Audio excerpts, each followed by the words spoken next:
Okay, you're up. Dan, what's the best model to implement paid teleseminars into a coaching program? I'm not sure I understand the question. Is the question to start with paid teleseminars and switch them to coaching? Is that the question? That's right. Oh, okay. That's right. Well, first of all, I'm not sure that that's what you want to do at all. However, well, let me give you an analogy. Well, first of all, you know, as I said to Dave, I mean, the truth of the matter is there is no best model. There is a choice of models, one of which is best for a particular person in a particular market, in a particular set of circumstances at a particular time and place. But I'll give you an analogy answer. Several box sellers, people who sell a kit, Rory started it, are having success with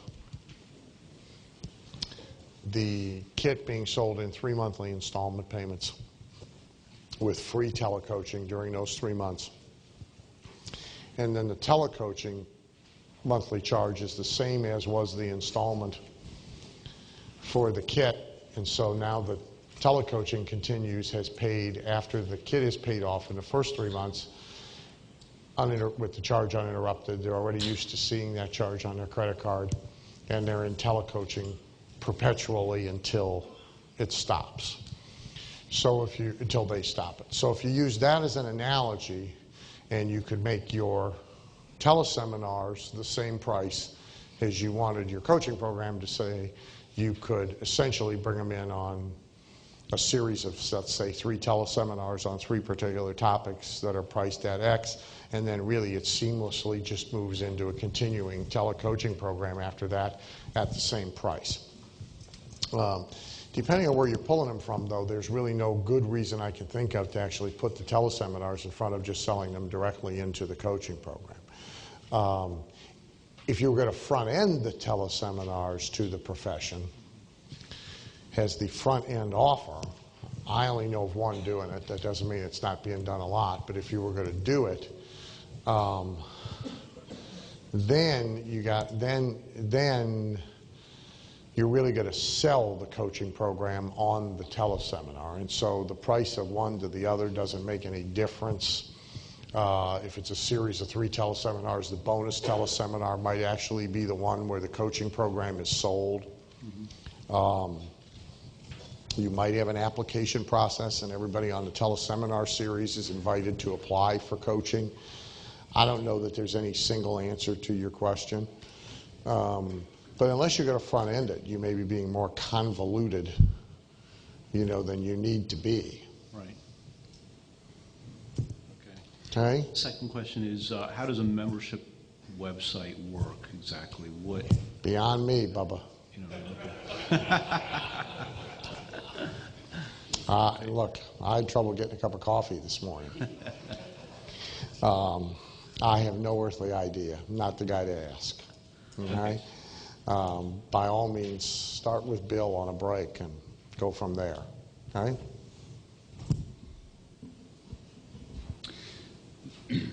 When you're entering a brand new field where you're not well known, and your strategy up front is controversy to draw, you know, the attention. Where do you draw a line so that you don't shoot yourself in the foot? And an example would be, I've come from the fitness world going into the golf world, and I'm creating a series of products of what your pro doesn't know, what your pro doesn't know about the golf swing. And so it's going to, you know, obviously upset golf pros. So where do you not get in trouble and shoot yourself? Well, see, I mean, once you've crossed that line, you know, I mean, once they're mad, and presumably they're not going to be cooperative with you anyway, I don't know that there's another line. I mean, once you've crossed the first one, there's not much point in being subtle. I mean, how mad can they get? At some point, their heads explode or something, I guess. I don't know. But, you know, I mean, once you've crossed the line, if you're going to take the position that I'm going to show you the stuff that your golf pro who's been taking all that money from you all these years refuses to show you and doesn't actually know and couldn't show you if he wanted to, once you've crossed that line, I mean, go as far as you want. Yeah, they're going to be aggravated.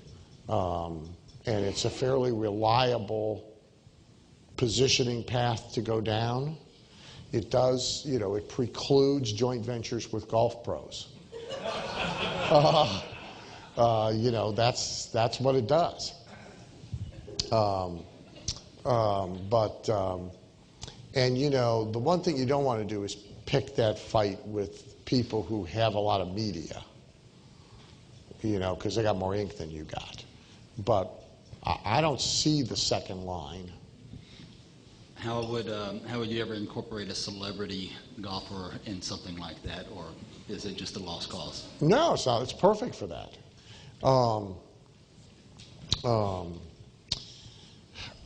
Again, I don't really want to have a long conversation about levels of usage, but there's the celebrity that you actually taught now, who's been paying golf pros for 30 years, couldn't get his swing right, and you fixed his swing and is willing to say so. That's at like the furthest, highest, best, most utopian level of usage, all the way down to the celebrity who's not going to say that, but is just going to say, what so-and-so knows about golf swings, no pro I've ever worked with knows, or, is the most interesting stuff I've ever seen in 20 years of playing golf. Or, and you got choices. Obviously you got pro golfers and golfers who just won the amateur tour and retired pro golfers from the senior tour, and you got those choices. I have a client in the commercial mortgage business, for example, who hired a fairly well-known senior tour pro to make 2 appearances a year at his client appreciation events and give him a photo and endorsement he can use and all that stuff, and he's paying the guy $20,000. So that's like the bargain of the century. But you have other choices. See, you have a baseball player who plays a lot of golf, a football player who plays a lot of golf, a Hollywood celebrity who plays a lot of golf, a Food Network chef who plays a lot of golf. You're not limited to pro golfers with that story. So let's take an actual example, okay? So let's take Robert Wagner, who loves golf and plays in the Celebrity Pro-Am once a year, okay? Wagner's going to cost you 100 G's, okay? And you're going to get picture, and you're going to get at least some kind of statement.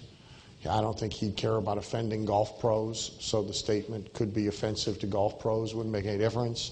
Get your picture taken with him, get a little video clip of you showing him something about his golf game. If you actually can improve his golf game, that'd be big, because Bob bets on his golf game. So if you actually could improve his golf game, that'd be big. So you take him out, you get some pictures, shoot a little video, shoot a little audio. You got to do it all in one day.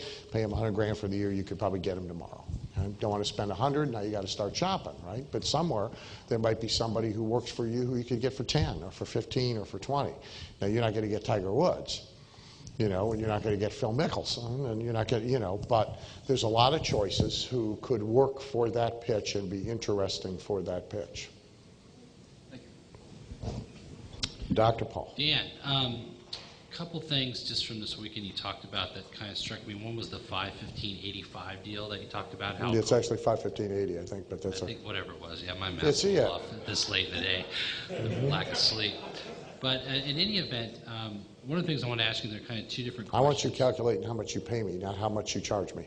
I don't care how much I pay because I make way more than you get. But in terms of reorganizing a group, what traits or qualities do you think sort of stand out with those that become the 5% that get stuff done? Because I've heard you talk about people saying, well, I really don't want to work. And I could tell it disgusts you because I know you work a lot. And I know you get a lot of joy out of your work. But what exactly is it that you've noticed over the years in the 5% that you say, you can, and we used to do it in chiropractic. You go to chiropractic school, you say, we know that person or that person is going to make it. The first quarter.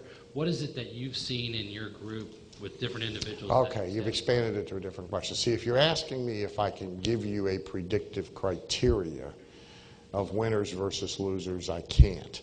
Nobody's ever been able to do it, and anybody who claims to be able to do it is full of crap. All right? Because the exceptions are so profound, they are the rule. If they weren't you know, nobody from the ghetto would ever go to college and become a doctor. Nobody, you know, so trying to create a predictive model is, in my opinion, ludicrous, right?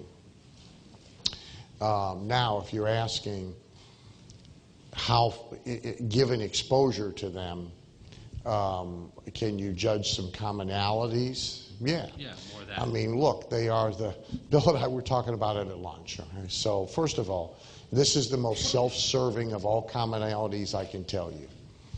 But the first commonality is they buy. Okay?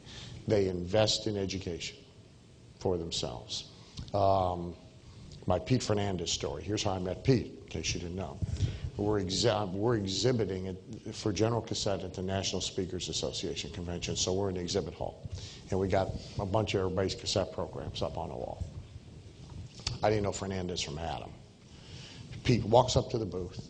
He looks, says, "You guys sell them?" So yeah. Carlos in the booth. He hands Carlos Gold American Express card. He says, "I want one of everything." Right? Now, he didn't ask how much is everything, how many are everything. He asked nothing. I want one of everything. I'll be back in about 10 minutes, run the charge, and ship it to me. There's a reason Fernandez is successful. There's literally a closed loop. I mean, Bill and I were talking about it at lunch. We were actually joking about coming over and smacking you because, see, Tucker buys everything. At most events, while the speaker is speaking, Tucker's at the back of the room filling out the order form, right? The DVD, CD thing of this meeting, it's the first time you bought the CDs and you didn't buy the DVDs. So we were talking... I know. Yeah, it's that familiarity problem. But I mean, Tucker buys everything, right? Well, there's a reason, there's a closed loop between that. And I mean, it's horribly self-serving to say so, although you should say it to your people too, but because it is also true, okay? So like the first indication, like in the old success track seminars with chiropractors and dentists, I used to tell Foster all the time, I says, I can tell you by the time the seminar is over who's got the worst car in the parking lot and who's got the best car in the parking lot. The guy that's got the best car in the parking lot is the one that bought first. The guy that's got the worst car in the parking lot is the guy that ain't buying at all.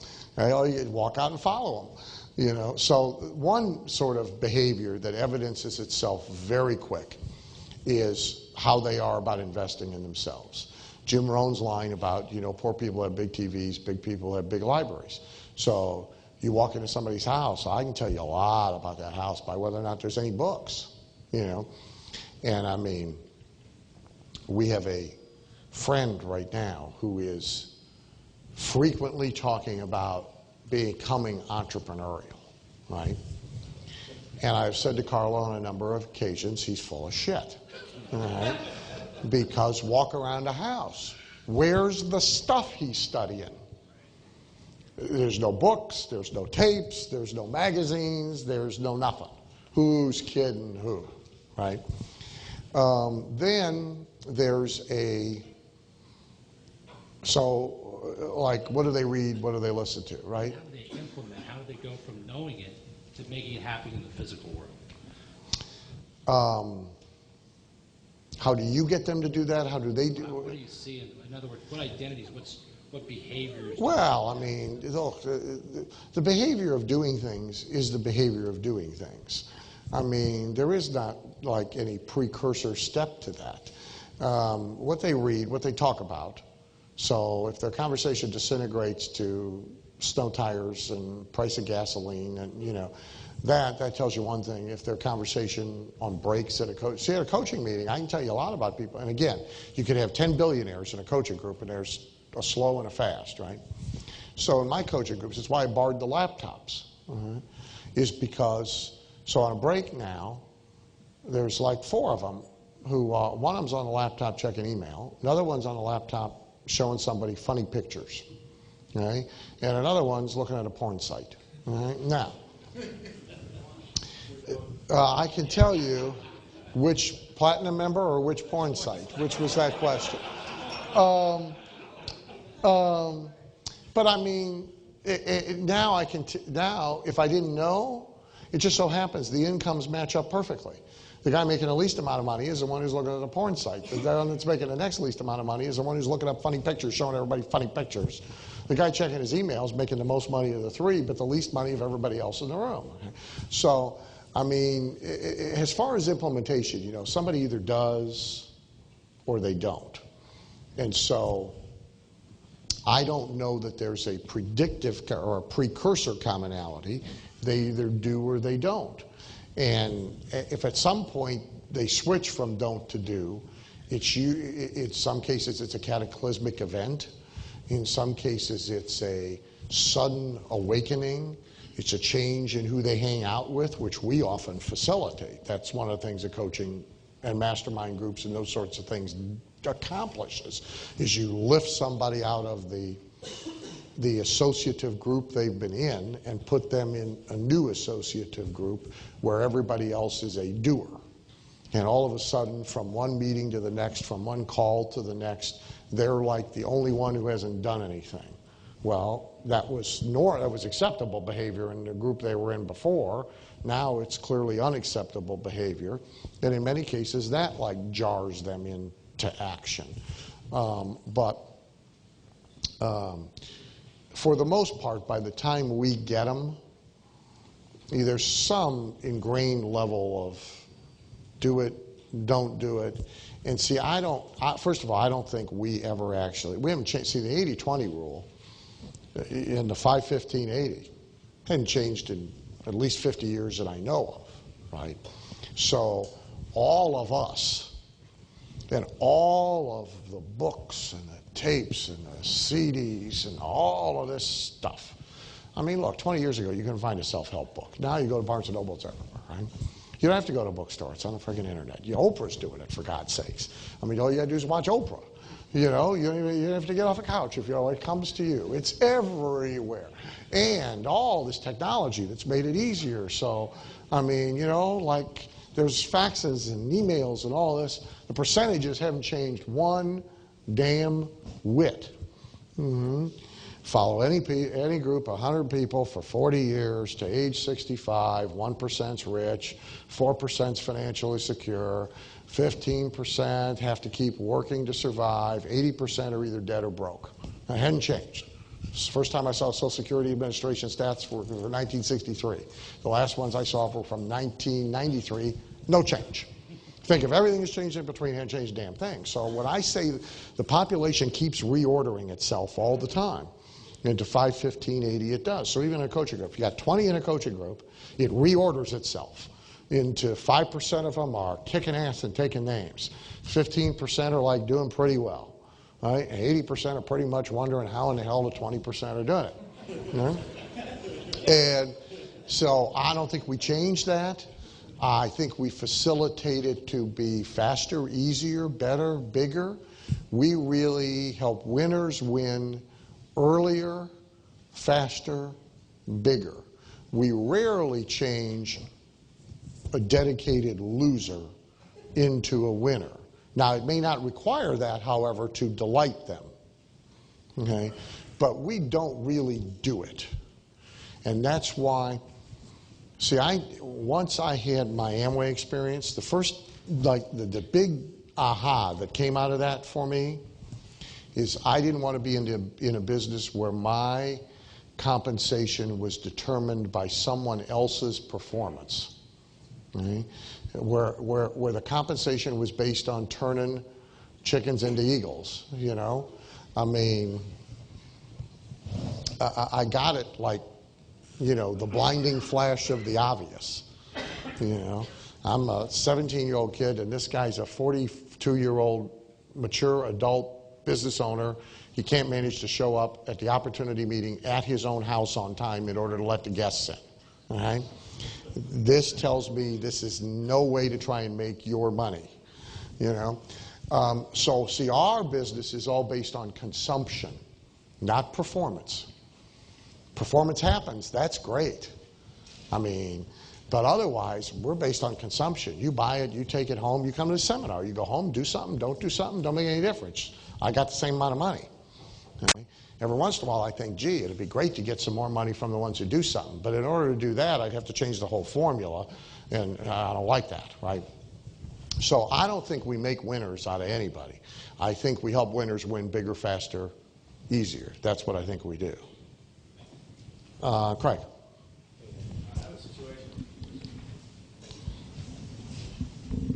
Dan, I have a situation where I've had some of my guys nicking bits and pieces of my copy, and pretty much my mindset's been, if they're a client, they've paid me a lot of money, I'm sort of tolerant of it. If they're in my coaching, I'm, tolerant. And I wanted to know your mindset on that, or your tolerance of threshold, because now I'm seeing guys who are like newsletter subscribers nicking the whole newsletter, my newsletter for their newsletter, and I have I'm not tolerant of that at all.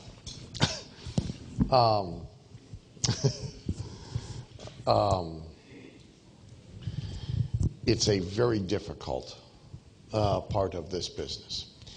And first of all, it's very hard to define actually what's fair use and what isn't fair use. It's sort of like art or pornography, You know it when you see it. But explaining it in advance to somebody is a little tough, right?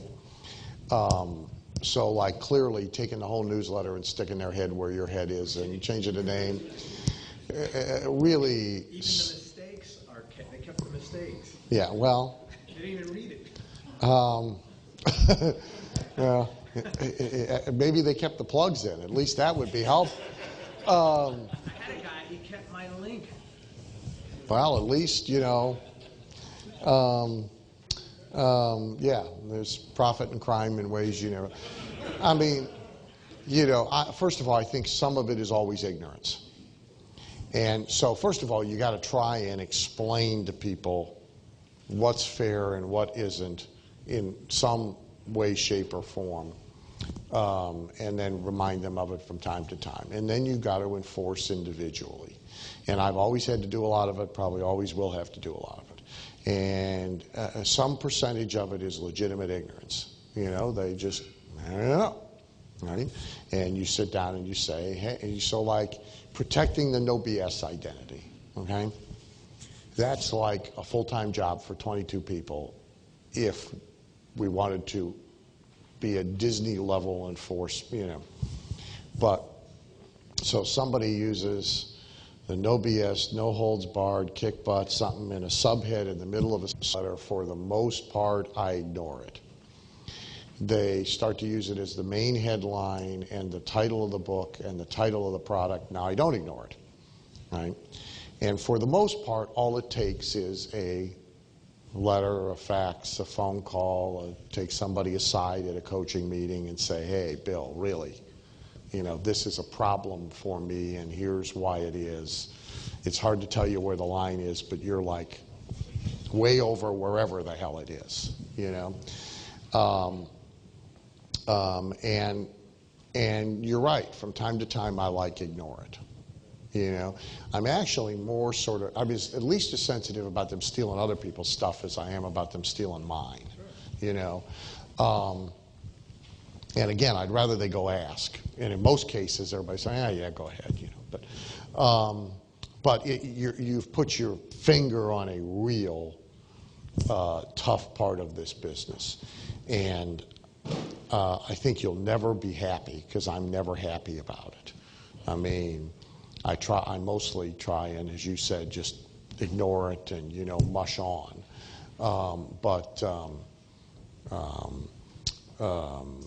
I don't think you can beat it other than situationally, first being nice, and then in the cases where you really have a stubborn person who now knows you don't want them to do X and knows they shouldn't be doing X, and they perpetuate in doing X. Now, if they're in your group, you got to throw them out. If they're a subscriber, you got to cut them off, and you may have to formally cease and desist and go through all of that stuff. But to my knowledge, nobody has a good answer for the question that you've just asked. We all deal with it literally on a day-to-day, person-to-person, piece-to-piece, sort of episodic, incidental basis. So, what you said, if you said you're never going to have a good answer for it, I guess the answer is to ignore it. Because if you're always going to be unhappy, it's better to ignore it and be happy. Well, you can't totally ignore it. Right. Right, because the really egregious stuff has to be stopped. Right? And by the way, it's why I always advise people to don't get involved in trademarking and patenting and all of that any more than you must. Your few key pieces of intellectual property, yes, but otherwise you become the Bill McGowan line about MCI. You become a law firm with an antenna on the roof, And now, so companies like Disney, they have to, okay? And they got as many lawyers as they got elves and rabbits, and and they got to go after like everybody because otherwise they lose the right to protect, and that's not a fun way to do business or go through life. But we have, we have an incident, a guy in a foreign country, for example, last year, who's a good guy. I mean, he's been with us for a long time, and he should know better. You like shake your head and say, sure, this guy knew better. And maybe he did, maybe he's operating under the easier to apologize than it is to get commission theory, maybe he knows. I mean, he took the whole Renegade Millionaire sales letter and the Renegade Millionaire identity and just used it. Now, he's in a foreign country, but, so are we there. These days, there is no foreign country. And you call him on it, and it was like, hi, you're upset? Yeah, we're upset. You can't do that. And he fixed it. But, I mean, we watch it on a day-to-day basis. And sometimes, and again, sometimes stuff comes across and you kind of just like shrug and, well, okay, what the hell difference does it make, right? Or the guy's like in, he's advertising in Guns and Ammo, magazine, some kind of target practice kit, and he's used an entire block, an egregious amount of my copy, but I kind of go, fuck, I don't give a shit, But he's in dentistry, now I care, But man, it's a daily deal. And by the way, the more you do, the more visible you are, the more successful you are, the more of this you're going to face. The only other answer is, of course, to outrace them. There's some parts of what we do that sort of gets locked in place and stays there, right? But a lot of what we do is pretty fluid. So then it's that part of the business is Ray Kroc's answer. We can invent faster than they can copy. So by the time they're doing what you were doing something else, right? It raises sort of a fun point that I'll mention very quickly. In some niches, the copycats copy only what they can see, right? And they're too lazy to go look at everything, so they only look at the most visible. So off and on over the years, I've had 5 or 6 or 7 instances with clients where we have, for a short period of time, peed away money running really bad ads, okay? Knowing that the moron knockoff artist who was stealing all our stuff would copy all those ads and lose his hind end. And we could afford it, he couldn't. And then he'd go away. And we've done it on more than one occasion. And sometimes you do stuff like that as like discouragement to entry, on a local basis. Mike Storms was in a karate school business years ago. He's in Metairie, Louisiana. And he says he's already got like 14 competitors all within driving distance. He says, these guys are coming over, and I know they're opening, 2 schools right down the road from me. And, you got any bright ideas? I said, yeah. I says, why don't you rent like 5 of them billboards all the way down the street, between your school and theirs for 3 months, put your face up on them, and Mike Storm's karate. And he says, we going to get any students from that? I said, you're not going to get a damn student. I said, but it's really discouraging to the guy driving down the road thinking about opening up that little school over there when all he sees is your face all the way down the road. Maybe he'll think twice about this, right? Guy went away. Okay? Never opened a school. Okay, let's talk about how to get paid. I am on page 109.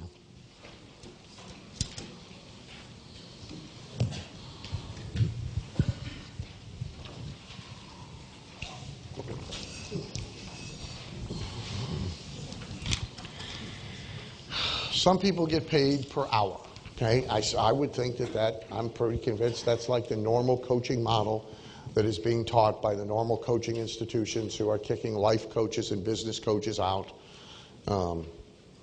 at a rapid rate. And so they're kicking out coaches, not mentioning to them that you can't make any money in this business unless you have a way to get somebody to coach.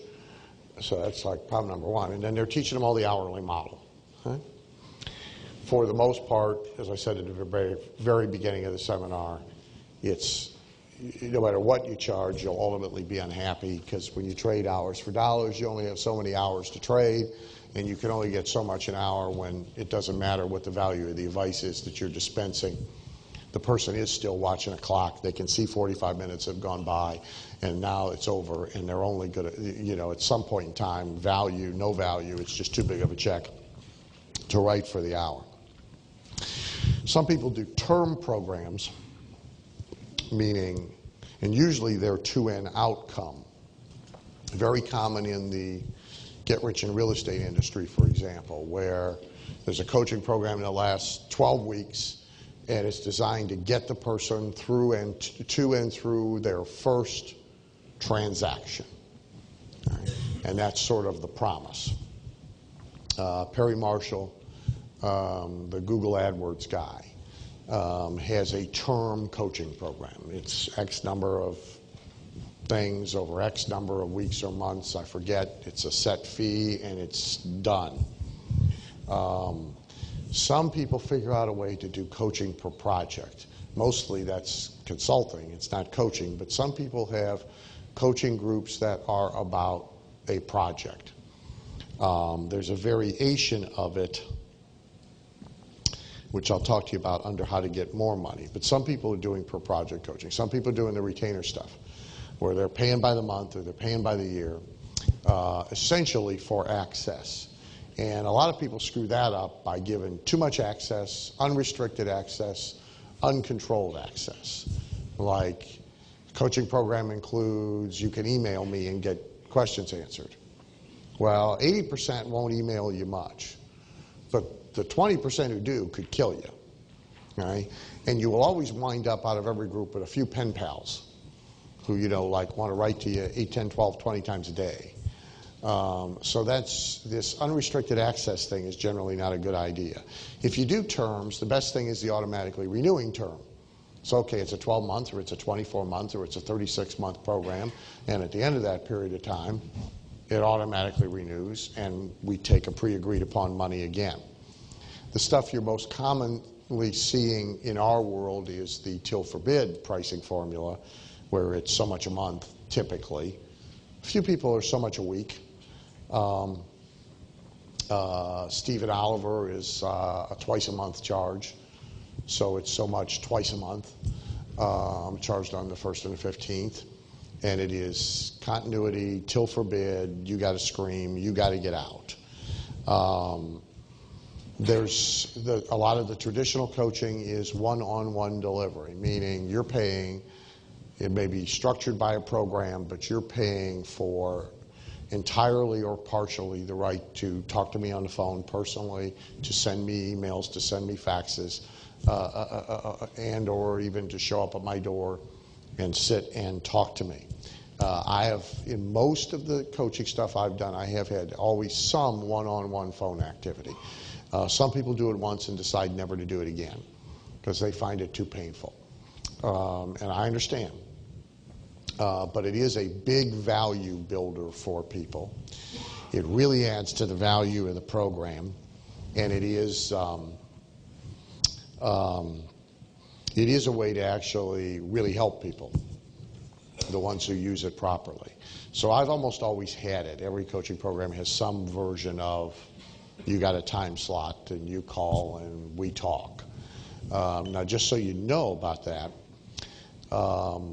just as people are in coaching programs for different reasons, their behavior in coaching is very different from one person or another. And so in one-on-one coaching, you wind up with a lot of individual by individual by individual variance that doesn't surface as much in a group environment.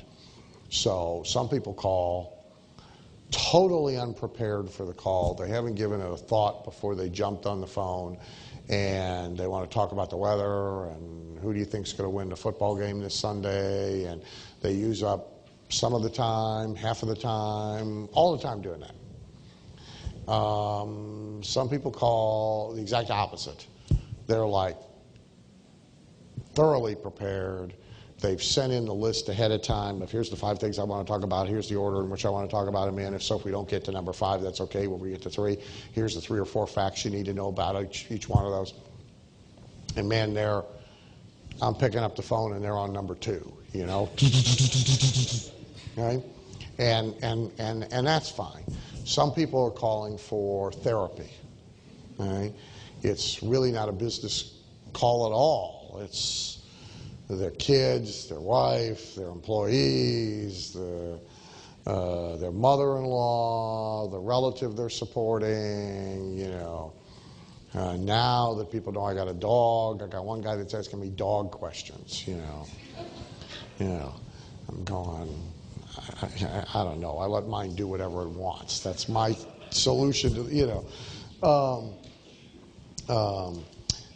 Some people are, in my case, very marketing oriented. Some people, the edges are very fuzzied. Some people are calling for accountability. Some people don't want accountability. Some people are calling for recognition. Some people don't want recognition. Some people miss their calls a little. Some people miss their calls a lot. Different people have different philosophies about that, by the way. Some coaching programs, the coach calls the person at a prescribed time. I've never done that, but there are coaching programs that do that. Some coaches, if somebody misses a call, they chase them. Some coaches, if somebody misses a call, they'll give them a makeup call. Personally, I don't do any of that. All right? You ain't there, tough. Then there's from multiple individuals, meaning group delivery. Now that's certainly it's the most efficient. Oh, the other thing I should tell you about one-on-one calls is if you do a fair amount of them, my advice to you is find like some way to like be entertained while you're doing it. Because after a while, just like staying with it can sometimes be a problem. So first of all, I told you, be careful about the order you put people in. So, you know, if you got a few problem children, you don't want like 4 problem children, one right after the other, because then you're going to be irritable. But like when the weather's good, I like to sit outside part of the time on the deck, and you know, I'll put the TV on with no sound and watch a couple horse races while I'm talking. I'll sort mail. The group delivery thing is, of course, the most time efficient, has leverage in it, which one-on-one doesn't, because theoretically you can put as many on a call as you want, or if you want them to have interaction, there's a number of programs that put them in groups.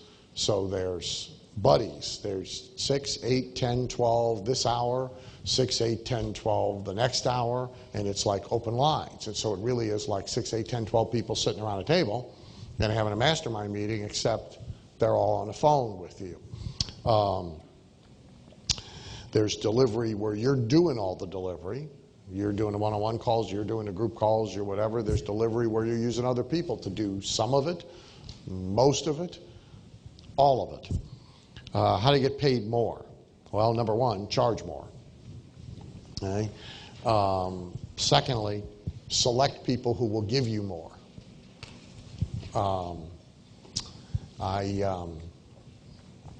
The past 3 weeks, I've had this conversation now twice with people who our customers will only pay X amount. I said, then go get better customers. I mean, it's that simple. Somewhere there's somebody, for the same amount of work you're doing and the same amount of expertise you got and the same information you're given, there's 10 people somewhere who'll give you 3 times as much money because it's worth 3 times as much to them. Go find the people it's worth, you know, the most to. So charge more, select the clientele better. Number 3, the third and the fourth, supply and demand and pent-up demand. That helps push up price. So the way you get paid more is having fewer chairs than there are people who want them. Having an unlimited number of chairs and everybody knows it, or having a lot of chairs and everybody knows it, that suppresses price. But if there's only 5 chairs up here and there's 100 of you, these chairs become enormously valuable only because there's 100 of you and 5 of these chairs. And so now the price for the chair goes up substantially. Okay? That's the principle of scalping tickets. Okay? The tickets are only worth $5,000 after 92,000 of the 92,400 seats have been sold at the regular prices. Now, if you want to go to the Super Bowl, there's only these handful of seats left. Well, now, price is no object, because somewhere there's some nitwit who'll pay $50,000 to go to the Super Bowl. I mean, so the last ticket is the most valuable ticket of all, because there's only one seat, and there's more people left who want it. So this is about manipulating the ratio of chairs to people visibly or through copy or through your application and enrollment process. But they must see, if not physically in a room, they must see in their head that there are a lot less chairs than there are people who want them. Okay? They got to see it. They got to believe it. They got to understand it. Okay? So there's language, about that. I mean, and you've seen some of it. I mean, okay, we're sending this invitation out to 4,172 people. In order to be fair, we're dropping it all at the same time at 8:01 a.m. at the same post office. We're sending all the FedExes on the same day. We've staggered the mail, so we dropped everything from the furthest zip codes today. Tomorrow we're dropping the next stuff. The next day we're dropping the next stuff. And by the way, there's only 14 spaces. So obviously with 4,182 people getting the invitations and there's only 14 spaces, they're going to be gone on and on and on and on. Do you think I'm beating it up too much? No. Okay, you beat it up a lot because I want them to get the picture. If they're not going to physically actually see it in the room, I want them to get the picture of 5 chairs, 4,182 people. Oh, shit. Okay? And I'm in the back row. I better run. I may have to knock somebody down. Okay? That's the picture I want them to see. And so now the pipeline thing is sort of what we talked about here. I mean, the ideal position to be in, well, actually, the ideal position to be in is not only to have a pipeline and pent-up demand, but to actually be reducing the number of chairs, not even keeping them static, because that creates panic buying. Okay? So like this year, you'll find it in one of the samples that I gave you or that we get to or whatever, because I shrunk my groups again this year, so we allowed platinums to bid above the fee, and 9 bid above the fee. The highest of which was $71,000 for a $30-some-odd-thousand membership. Now, I wound up not taking the extra money, but I could have. And so, because they saw it, this many people, they're all going to want those chairs. There's only so many chairs. Shit, I want a chair worse than that guy. I also got faxes of why I should take Charlie instead of Bill. And here's the 17 bad things Bill said about you in the restroom that you didn't know about. And here's why Bill's a schmuck. And here's this and here's that. And you should take me instead. I got some of that stuff, which actually was entertaining more than it was anything else. But that's when you know you got it right. Right, is when they're fighting over the chairs. Now, pent-up demand is about pipelining. So it's about your ascension ladder narrowing enough that you always have more trying to move up than you got spaces for them to move up into.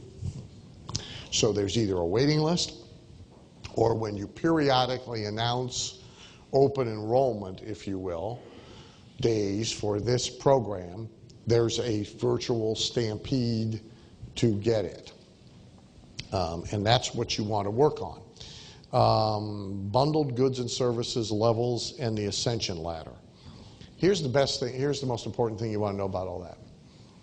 There's always 20% who will buy the premium version of whatever is being offered, if it makes any sense at all. There's 20% who will buy the premium version of what is being offered purely because it's the premium version. That's what they do. Okay? They will ascend to the next thing that is shown to them on the ladder because that's what they do. Okay? So therefore, not offering a premium version of whatever it is that you are offering, not offering another step on the ladder, means you are letting 20% of the people give you less money than they would love to give you if you offered them a reason to give it to you that made any sense. Now, sometimes that may be okay. Your whole base may not be big enough to justify putting another step on the ladder yet. You may not want to do the work of 2 levels or 3 levels or 4 levels. You may not want to bundle more stuff in, whatever. But you got to know that you are leaving the money from 20% of whatever population you are working with behind, who would cheerfully and gladly give you more if they could. And now, as soon as you've reshuffled them once, and now there's a bunch of people at this level and a bunch of people, as soon as you've done it, there's 20% again who would buy the premium version of your doohickey if you offered them a premium version of their doohickey. So 2 years ago with Platinum, so Platinum I think 2 years ago was $16,000 a year or $18,000 a year, I forget which, and limited to 18 members. And so how do I get some more money out of these guys? Well, I'm doing phone calls for my VIP groups anyway. I can fit a few more phone calls into the 2 days I'm doing a VIP group, so I did Platinum Plus. Give me another $4,000 a year, and you can have a phone call on the same, because phone calls won't include, but you can have phone calls on the same day the Gold VIP guys are having phone calls. So I don't know, I think I had 5 guys who moved to Platinum Plus. Well, I mean, you know. So they're always ready to do it. They're always ready to buy the premium version. It's just a question of whether or not you want to offer it to them, but know that if you do not, you're leaving money behind. And remember about ladders, we talked about it very early. Everybody's conditioned to climb the ladder. You just got to show it to them, okay? And they'll climb the ladder.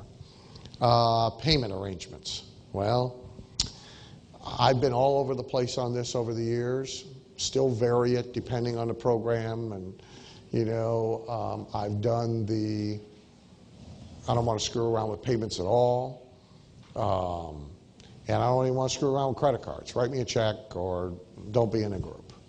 I've done that. I've done payments. I've done 3 payments. I've done 6 pay. I've done 50% now and 50% after the first of the year when we actually start. I think you got to figure that out based on who you are selling to.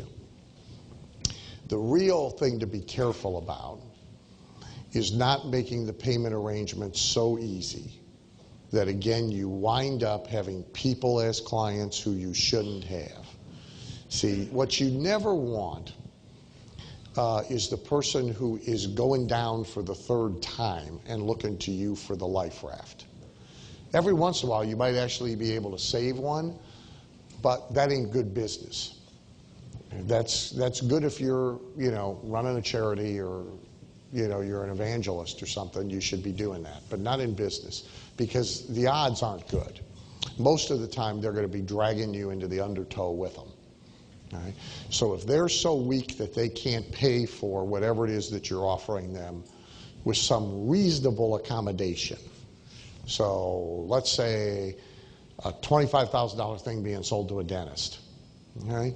Well, he might not want to lay 25 grand on his Amex all at one time, and we can kind of understand that, and he might not want to write a check for 25 grand all at one time. But what would be too little? Well, $1,000 a month for 24 months. You know, if he can't pay it off faster than that, you probably don't want him. And in many cases, what we're doing with people, they need to be able to invest some money to implement.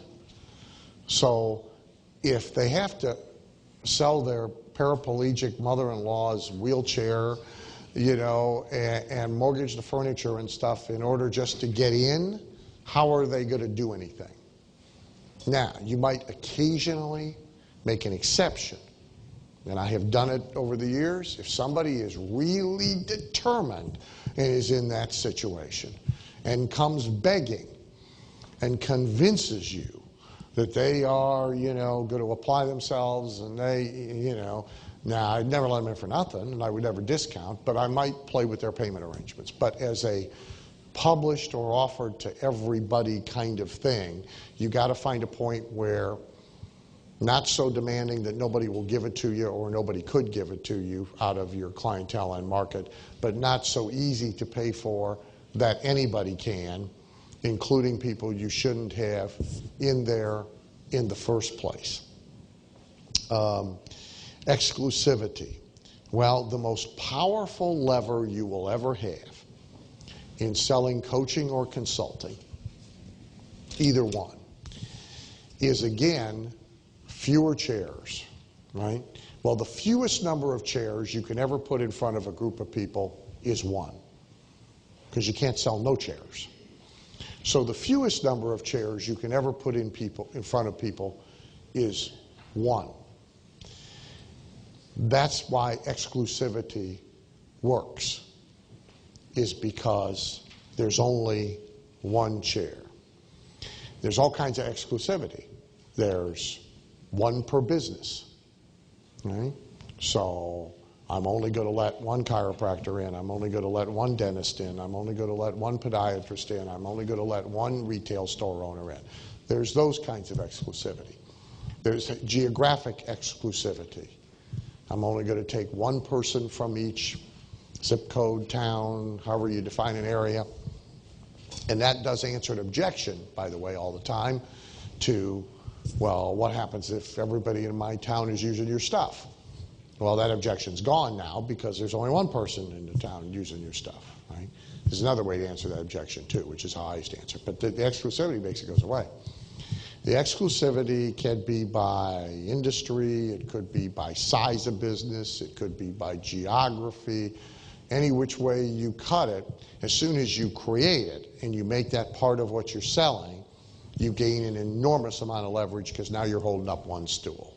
And there's only one stool. And if you don't get it, the guy across the street's going to get it, and you're going to see him sitting in the stool, and now you're really going to be unhappy. Right? The other reason it works is an extension of that. As soon as you start to sell exclusive things, there's a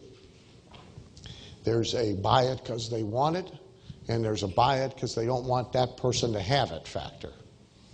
And that is often as big a driving force as is the I want it. Okay. My example about all that, which I'll do as briefly as I can, is Larry King's story. But it'll stick it in your mind forever, so it's worth the retelling. Larry tells a story about how when he was on the radio in Miami, he was a radio host in Miami, he gets a call, and it's as he says, it's an obvious bent nose.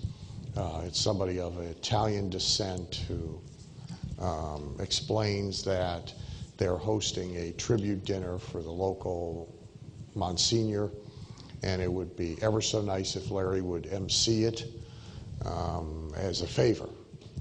And these are people you don't decline favors to. So Larry goes to host the tribute. He arrives, they explain to him in the back, there's a few things you ought to know.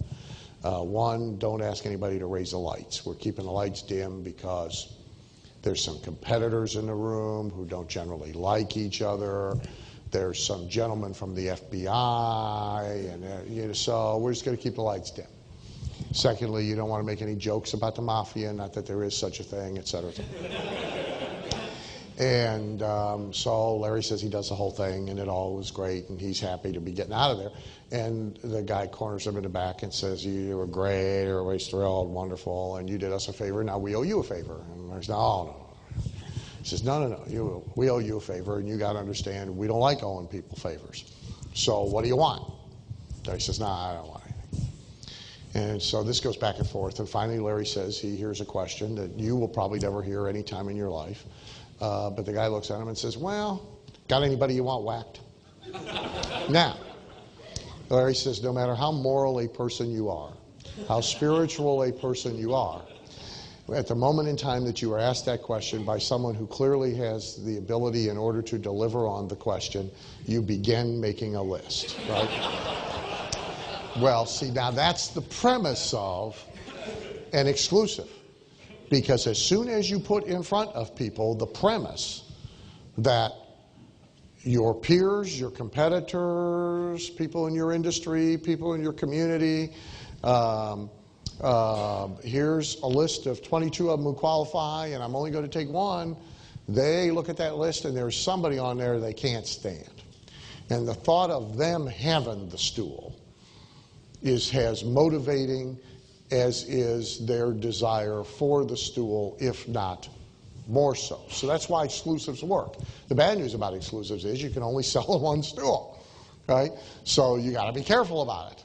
I mean, if you say I'm only going to take one lawyer per area, the bad news is there's a lot more lawyers in San Diego than there are in Pocatello, Idaho, right? And so as soon as you take one, there's going to be 20 more you're going to be turning down, and you're smacking your head. Oh, I could have had all that money. And then it takes you 2 years to find somebody in Pocatello, Idaho. That's the bad news. As soon as, let's say I did speakers, and I said I'm only going to take one speaker from each category I'm going to work with. So one motivational person, one leadership person, one sales person, one marketing person. Good news is I'd have enormous leverage. The bad news is as soon as I got one of something, if it was a motivational person, the next day there'd be 40 more wanting to buy, and I got to say no to all of them. So there's a double-edged sword to this. Some people figure out how to split the hairs. I have a client, Dennis Tubergen, in financial services. He's now up to 6 different area exclusive coaching programs. And so he's splitting the hairs by what kind of financial services they're delivering, by who they're delivering them to. So he's parsing it left, right, and front of center. Because he's built a system to sell this type of coaching plus area exclusive. So you think about, if you want, it's one of the ways to get paid more money for coaching, because understand what it does. It immediately makes the chair infinitely more valuable without requiring any modifications to the chair. The value is from air alone. Where the chair might have sold for $10,000 without exclusivity, it easily sells for $30,000 or $40,000 or $50,000. With exclusivity, and we didn't make any modifications to the chair. The last way to get paid more money. Oh, the other kind of exclusivity I want to talk about. The example I wanted to give you about project coaching. My client Craig Proctor, who works with real estate agents, has had for a number of years a coaching program with a lot of people in it, sort of a middle swath program. I think it's $847 a month, and he keeps hundreds and hundreds and hundreds of agents in it at any one given time. A few years ago, he created a higher-end program, his Platinum Group. It was originally supposed to have, I think, 10 or 12 people in it, and now he's got like 50 or 60. But they are only one per area, so he is doing area exclusive with them. And then they are all getting a project per year. So 2 years ago, and they get me doing the project with Craig that they then get to use. So 2 years ago was the building of a shock and awe box, a big box for the real estate agent to deliver to someone who thought they might want to list and sell their home. And so the Platinum Group gets to watch Craig and I figure it out and do it. They get to watch Craig test it and prove it. And then they get the right to use it in their area. So the project is going on during the year. And so it's sort of a combination of look over your shoulder and then finished work product and an exclusive right to use. This year it was, actually I don't know what we're going to do this year. Last year it was a recruiting an inside agent system to fix that problem for them. So think about what's combined there that inflates the value dramatically. One is area exclusivity. The other is a look over your shoulder experience.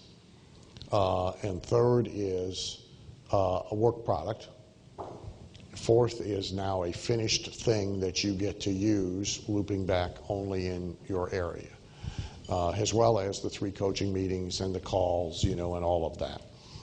That adds an enormous amount of value. Now, in reality, it actually came about in reverse. In Craig's case, it came about because he really needed to conquer the listing problem in his own real estate business.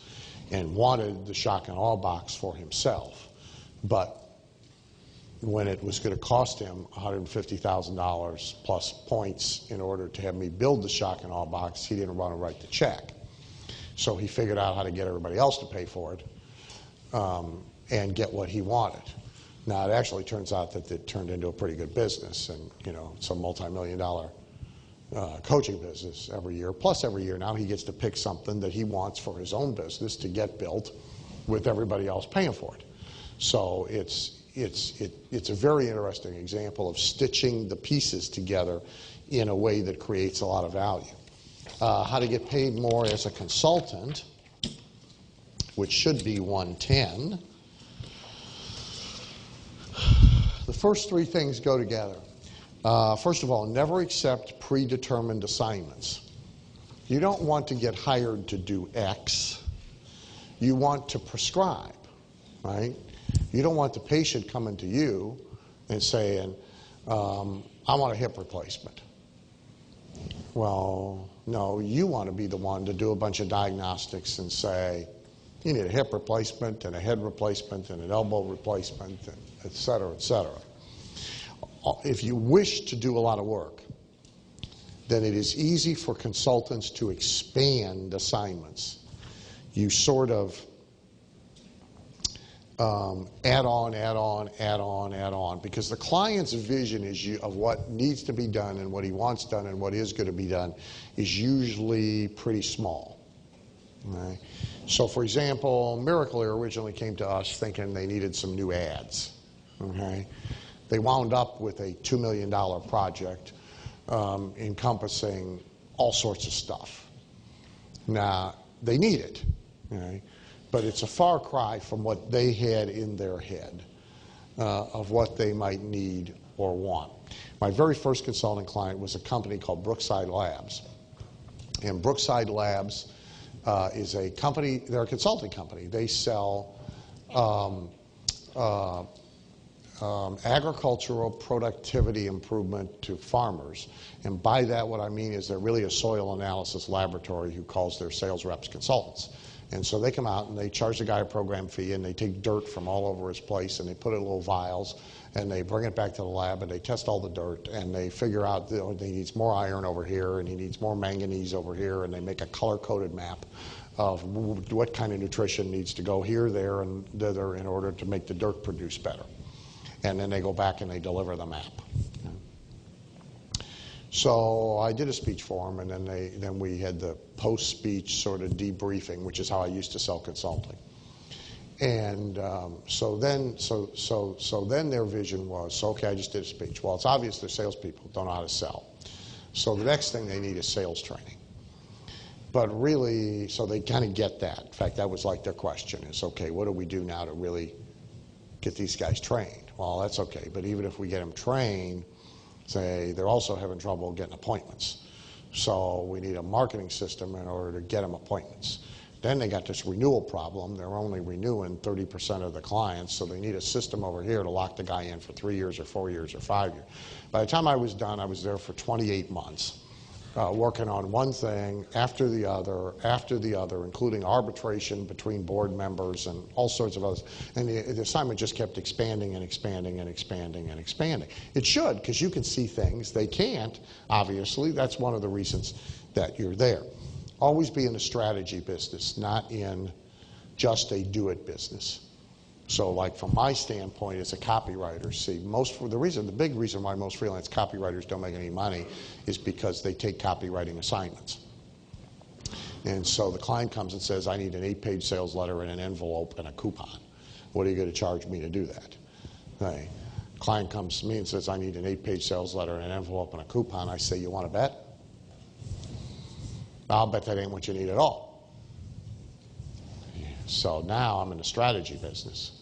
And I assure you what they need is not an 8-page sales letter and an envelope and a coupon. They need like a 48-step campaign, a new lead generation system, a TV infomercial, shock and awe box, et cetera, et cetera. Secondly, you make more money as a consultant when you just don't deliver advice, when you deliver work product, some stuff, some kind of thing. So In Jack's theft control business, the consulting side of the business was really theft control audits and inventory control audits, but now we added to that train-the-trainer materials, constant video and DVDs that people sat in front of and watched in between the seminars. We added work product, training materials, and so forth. Find a way for your services to be free. The easiest way to sell consulting is if you can convince everybody that it doesn't cost them anything in order to give you money. And if you're selling any kind of business improvement, that, of course, is relatively easy to do. It's all about making the money as a discount argument, which is usually tied to their transaction size. See, there's certain numbers you need to get a handle on in order to make a sale to somebody. You need to know their average transaction size. You need to know their average gross margin. And if possible, you need some kind of customer value number. First year, 1 year, 3 year, lifetime. With those three numbers, you can make almost anything you are selling them free, because you can convince them. So, and the higher the transaction value, the easier it is, of course. So, see, to sell, for Charlie to sell a $25,000 program to a dentist, but if Charlie's average case value is 40, and their average case value is 10, he doesn't have to increase them to 40, but that's what they see. Oh, 40.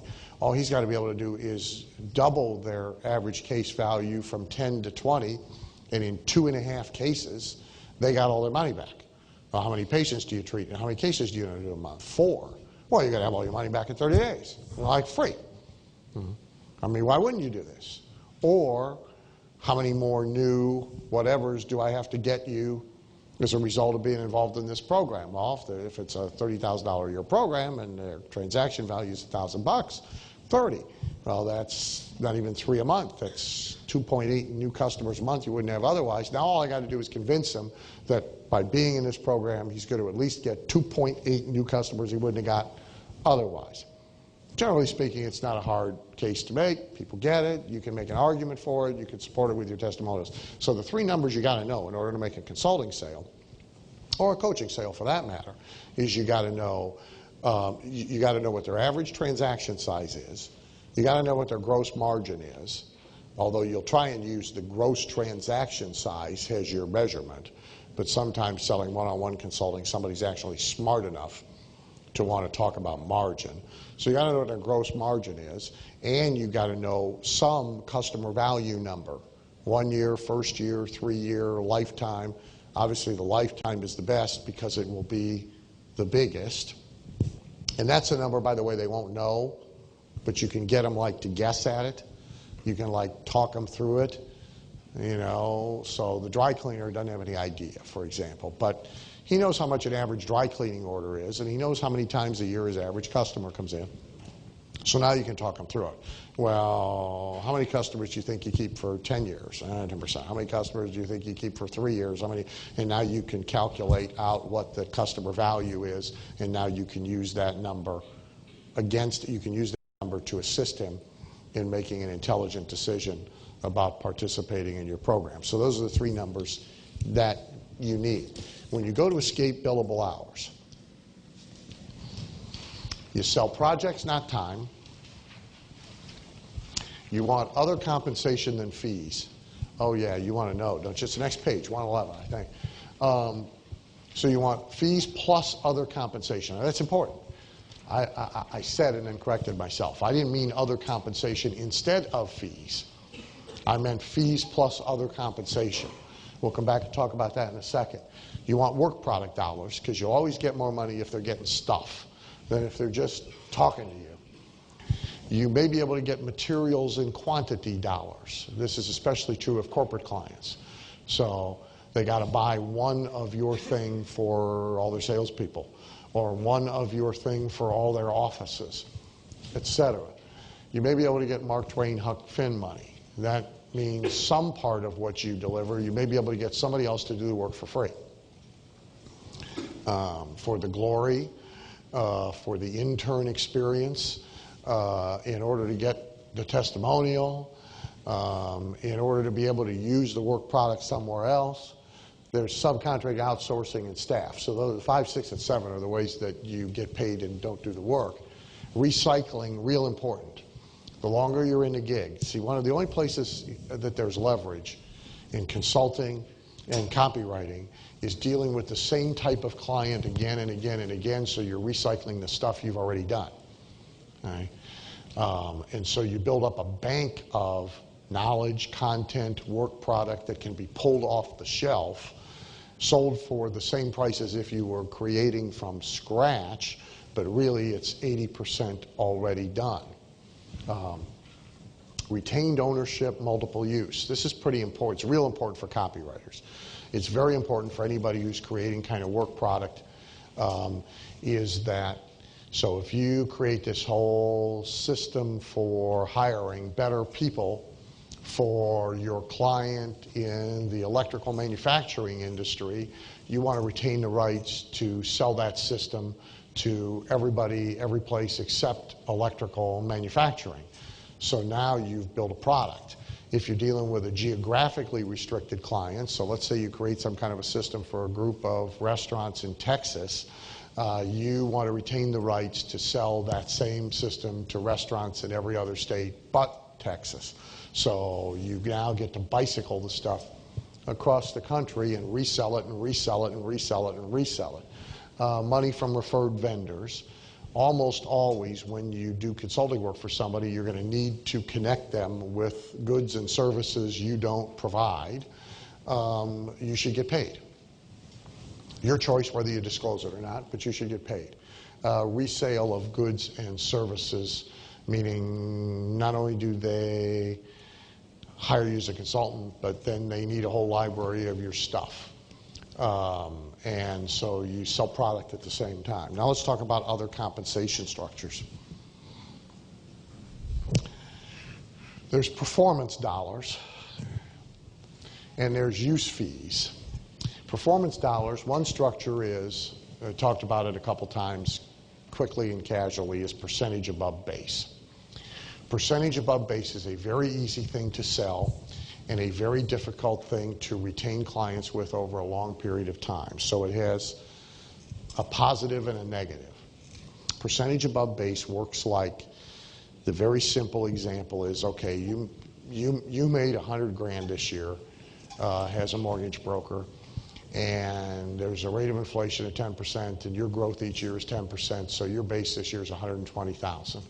And your base next year would be $136,000, adding the 20% to this year's base. And so you figure out the base for each one of the years, and then you take a percentage of everything that occurs above the base. So now if I can get him when he's at 100, and I can take him to 300, and his base was 120, I got 280 of which I'm getting 30% of. And ideal, I'm getting it above some kind of a fee, not in lieu of a fee.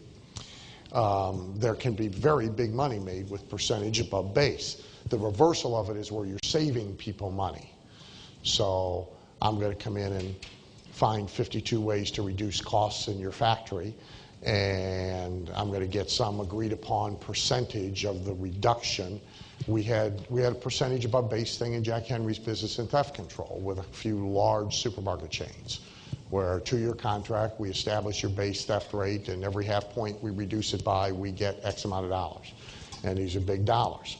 Now, the negative of percentage above base is it usually creates an adversarial relationship that ultimately breeds resentment. Because in most cases, the work you do for them is front-end loaded. The results get better and better over time. So they are paying you more and more for less and less. And although they should be happy, at some point as they are getting out the checkbook to write the check this month for $52,000 and they haven't even talked to you in 90 days, they're grumpy. And so the first thing you ought to know about percentage above base is the longer the contract, the less likely you are not to have problems and to get paid. The one way to attempt to deal with that is with buyouts, so that there's a way for them at certain trigger points to cut you a lump sum check and terminate the relationship and continue to use everything they got during the point. Now you can sell against percentage above base for prepays, which is what we did in practice management. So we signed the doctor to the 3-year, 30% percentage above base contract, and now we convince him that he's going to wind up paying us $412,000 over the next 3 years. But you can prepay your way out for 30. Well, and we were doing this, the interest rates, this is Jimmy Carter, I think, the interest rates, were sky high on a bank loan. But if you're discounting $412,000 to 30 grand, it doesn't matter what the interest rate is. It's irrelevant, right? So we wanted prepays. We didn't want percentage above base clients. We hated percentage above base clients because we knew what was going to happen. So we used it as a lever to get them into prepay. So it was a staged sale. The first part of the sale was agree to the percentage above base contract. Well, they all easily agree to that, right? Because it's nothing. They don't have it. And they think at the moment, hey, if this guy gets me 200 grand or 300 grand over the 3 years, I'm happy to give him a third of it. I'm delighted. They won't be. But at the moment, they think, who wouldn't love this deal? So they all signed that. That was like 100% close. Right? Then the stage sale was sitting them down and setting their goals and making their chart and all that, and then having the realization appear before them of what that 30% was going to look like.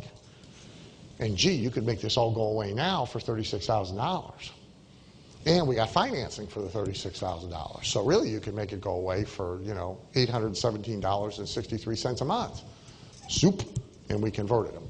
So that was percentage above base. Royalties are another performance dollars thing. Again, very common, well, not very common, but the thing that's top copywriters do. Where you pay a fee plus you pay a percentage of gross for as long as you use the copy in order to sell things. Now, sort of the same thing occurs as with percentage above base in some cases. I mean, when I wind up with a client who is still paying me for something I wrote 7 years ago, 8 years ago, 9 years ago, and every month they're writing a check and I haven't had to touch it since, some don't mind. They have the right attitude about it. Others are grumpy about it. In some cases, tough. In some contracts, I put buyouts so they can pay a lump sum fee and make me go away. The per something is then some other way to get paid on performance. Number of people showing up in seminar rooms, reduction in absenteeism. I mean, anything that's measurable, you can tie a performance compensation to as long as you can measure it. The most important thing I will tell you about performance money is it should be fee plus performance money, or at worst, fee has advance against performance money, like a salesman's draw. Not performance money only. Treat the performance money as gravy. Cover your time with the fees, because there's too many ways for you not to get the performance money. Copywriter, I got clients I wrote stuff for 4 years ago. They've never printed it, never mailed it. And they spent a lot of money for it, but if I was relying on the performance dollars, not good. Right? So the performance dollars to me are like gravy. I get them, I'm thrilled. That goes in a wealth account. But I ate off the fees. Use fees. There's licensing fees for work product, for training materials. You get to use my stuff and you pay a license fee in order to use it. There's renewables. You get to use this stuff and then you pay to keep using it, to keep using it, to keep using it. Again, there's per something. Anything that can be measured by use can be charged for by use. So, number of salespeople who come into this room and watch these DVDs. And how can we control that? Well, the only way to keep them honest and count the cookies. The count the cookies thing, by the way, is important. I got that from my theft control expert. Here's the count the cookies example. It takes 5 minutes to tell it. Mary's at home with little Johnny. Little Johnny and Mary, they're the only ones in the house. Nobody else is there. No humans, no pets, no animals. Mary bakes 12 cookies. Mary is now going to walk out to the mailbox, get the mail, and come back. If she does that without the conversation that I'm about to have, Johnny's going to eat 3, 4, 5, 6, 8, 9, 10, 12 of the cookies while she's gone. So she has to say before she goes, Johnny, I'm going out to the mailbox, I'm coming back. Right now, we're going to count the cookies together. There are 12 of them. When I come back, the first thing I'm going to do when I walk in the door, before I read the mail, before I do anything else, is we're going to count the cookies again. And if there ain't 12 cookies here, because you and I are the only ones here, and I'm not going to be here, so if there ain't 12 cookies here, your ass is getting whipped. If she don't have the conversation, the cookies are gone. Right? So anytime you're getting paid based on use, you got to have a way to count the cookies. So the Australian friend about his Europe master license, I gave him the count the cookies mechanism, which is so now if we're going to get paid by the number of people who come into this room and watch these DVDs when this person shows the DVDs. Everybody who watches the DVDs has to get a packet of material, and the packets have to be fulfilled from your office, not from the guys showing the DVDs. The DVD has to say everybody should have their packet of material, and now turn to page 8 in the packet of material. Maybe they get teleseminars, and they got to have a number to log in on the teleseminar, and the DVD has to tell them they get these 3 teleseminars. So now, if he tries to show the DVD to people without the packets, everybody's saying, where's my packet? Right? He can't get the packets, only they can get the packets, so now you got a way to count the cookies. If you don't have a way to count the cookies and you're getting paid per usage of anything, you will not get paid on the cookies. A lot of copywriters get paid on number of pieces mailed. Right? If you don't see the postal receipt, you haven't got a prayer, not a prayer. But even so, there's 600 ways to cheat with that. It's why I've never done it. Okay? The royalties they can cheat on too, but there's a lot of ways you can police that. The postage thing, not so good. Equity. You will have, and the more visible you are, the more successful you are, the more this will happen to you. You will have people who will now want to offer you pieces of their business rather than any kind of other compensation in order to help them have you as a consultant, be in your coaching programs, and so forth. The worst kinds of these, of course, are the startups. I've got a great idea. I have no money. Okay? Those are the 2 worst things you can ever hear from anybody. Okay? The I've got a great idea is bad enough by itself. The I've got no money is bad enough by itself. The 2 together, really ugly. And they will want to offer you the moon. Over the years, I've done 2, passed up 200. Be happier if I passed up 202. Okay? I suppose somebody hits a home run this way, but while you are chasing that rabbit, you're leaving a lot of money behind. Now, the second kind is they come to you, they already got a going business. They already got some numbers. And they got some kind of big expansion plan or growth plan or whatever, and now they want to offer you equity. Well, that's arguably more worth thinking about. But the biggest thing you should know about that, the short course on that, is equity in a privately held company in which you are a minority owner is worthless unless and until the company is sold. And so there's a couple of things, if you insist on doing it, that you ought to think about. One is a trigger point at which the company must be sold if somebody offers X amount of dollars, or at that point, if they want to turn it down, they got to give you your share of X amount of dollars. So if it's 10 million and somebody actually shows up and offers 10 million, and originally they thought they would grab that without thinking twice, but now 8 years later they're happy, they're drawing big salaries, they got a plane, they got Mercedes, they don't want the 10 million. The contract says they got to take the 10 million, or they got to give you your 2 million, that's your 20% of the deal. The second thing you want to think about is controls on, they don't get money out unless you get money out. So salaries have to be, because otherwise, salaries can keep growing, the payments to their mistresses can keep growing, the company cars can keep growing, and you still haven't seen any money. All right? So that's not good. So equity in privately held businesses in which you are a minority partner without a lot of contractual crap that controls how they get money, how you get money, when you get money, not very useful. Perks is useful.